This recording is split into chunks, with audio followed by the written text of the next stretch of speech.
지난 2017년 한양대 학생 이모 씨가 SNS로 보낸 메시지입니다.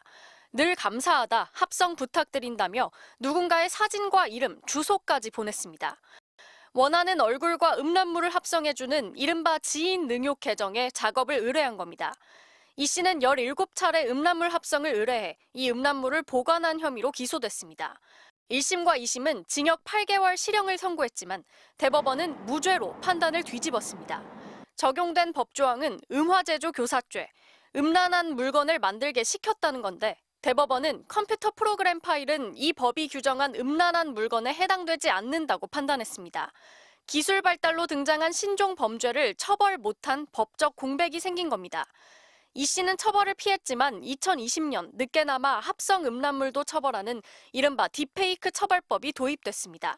그렇다면 이제는 엄벌이 이뤄지고 있을까?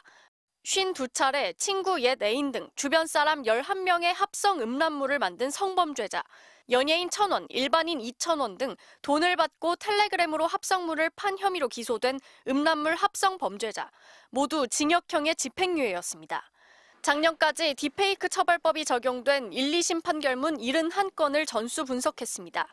한 건을 뺀 70건이 유죄였고 처벌 수위가 높아져 벌금형은 없었지만 절반인 35건이 집행유예였습니다. 영리 목적이 아니라는 이유가 많았고 합성이라 실제 성착취 행위가 없고 아동 청소년을 직접 촬영한 게 아니라며 피해가 크지 않다고 본 판결도 있었습니다. 돈을 받고 합성물을 팔아도 경제적 이익이 크지 않았다며 선처한 판결도 있었습니다. 덜 중한 범죄다. 피해자의 진짜 신체를 찍지 않았으니까 그거는 그거 자체를 양형 요소로 평가하는 거는 조금 납득하기가 어려운. 31건은 다른 성범죄까지 저지른 경우였고 오직 음란물 합성으로만 실형이 선고된 건 4건에 그쳤습니다. 최근 3년간 방송통신심의위원회에 접수된 합성 음란물 심의는 9,000건이 넘지만 삭제 조치된 건 5%에도 못 미칩니다. MBC 뉴스 김지인입니다. 텔레그램 엠번방 초기 운영자 중 한 명인 켈리. 소지한 아동 청소년 성착취물만 9만여 개, 이 중 2,600여 개를 팔아 2,500만 원을 챙겼지만 고작 징역 1년이 선고됐습니다. 22만여 개의 아동 성착취물을 유통시켜 4억 원을 번 웰컴 투 비디오 운영자 손정우. 역시 징역 1년 6개월을 복역했을 뿐입니다. 이처럼 죄질에 비해 처벌이 약하다는 지적이 많았던 아동 성착취물 관련 범행에 앞으로는 중형이 불가피할 전망입니다. 대법원 양형위원회가 오늘 내놓은 디지털 성범죄 양형 기준안에 따르면 피해자가 여러 명이고 상습적인 아동 성착취물 제작 유통의 경우 최소 10년 6개월에서 최대 징역 29년 3개월이 선고될 수 있습니다. 범행 자체는 경미하더라도 피해자들의 학업 중단, 자살 시도 등 심각한 추가 피해가 생기면 형이 가중됩니다. 반대로 피해자가 처벌을 원하지 않으면 형량을 대폭 줄였던 관행을 없애고 대신 유포된 성착취물을 상당한 비용과 노력을 들여 거둬들일 경우 형을 낮춰주기로 했습니다. 청소년을 대상으로 한 성폭행보다도 권고 형량이 훨씬 높아졌습니다. 많은 사람들이 그런 성착취물을 보게 되고 그로 인해서 피해자의 피해는 영원히 계속되고 남고 이런 것들이 고려가 되다 보니 이거는 사회 국가적으로 심각한 병폐를 주는 행위이다. 불법 촬영 범죄 역시 상습범일 경우 찍기만 해도 최대 징역 6년 9개월.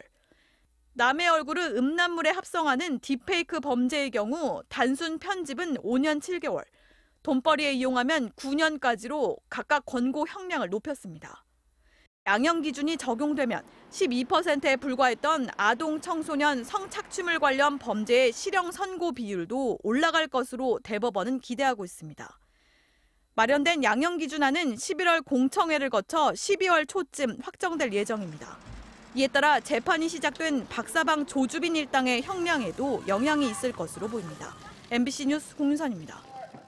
세계적인 K-팝 스타 방탄소년단이 미국 시사주간지 타임과 진행한 인터뷰 영상입니다. 한 유튜버가 각 멤버의 얼굴에 중국 영화배우 성룡의 얼굴을 합성했습니다. 또 새로운 재미를 느끼실 수 있지 않을까라는 생각이 듭니다. 가수 아이유가 안녕하세요, 유창한 아이유입니다. 한국어를 구사하는 네, 영화 아이언맨 10년이 주인공의 모습으로 밝았습니다. 순식간에 바뀌기도 합니다. 잘 마무리했는지 모르겠어요. 이른바 딥페이크 기술은 이처럼 영화나 드라마에서 배우의 과거 모습 등을 재현할 때 또는 웃음을 주는 코믹 영상물 제작에 주로 활용되는 최신 기법입니다. 하지만 최근 유명인의 얼굴과 음성을 합성한 가짜뉴스나 음란물 제작에 악용되는 사례가 늘어나 경찰이 수사에 착수했습니다.